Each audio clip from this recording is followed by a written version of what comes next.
നമസ്കാരം. നിങ്ങളുടെ ജോലി നിങ്ങളുടെ സുരക്ഷയാണ്. നമ്മളെല്ലാവരും ഇത് വിശ്വസിച്ചിരുന്നു അല്ലേ? എനിക്ക് സ്ഥിരമായ ജോലിയുണ്ട്, എനിക്കൊന്നും പേടിക്കാനില്ല.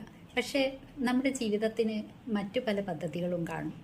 ചിലപ്പോൾ ജോലി നഷ്ടപ്പെടാം, അല്ലെങ്കിൽ ഏതെങ്കിലും രീതിയിലുള്ള ഡിസേബിലിറ്റി സംഭവിക്കാം, അതുമല്ലെങ്കിൽ നമുക്ക് ആരോഗ്യം തീരെ മോശമാകാം.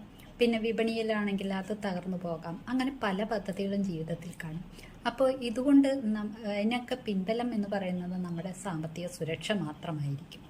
നിങ്ങൾക്ക് ശരിയായ ഒരു എമർജൻസി ഫണ്ടുണ്ടോ? അല്ലെങ്കിൽ നിങ്ങളുടെ ഇൻകത്തിനെ പ്രൊട്ടക്റ്റ് ചെയ്തിട്ടുണ്ടോ?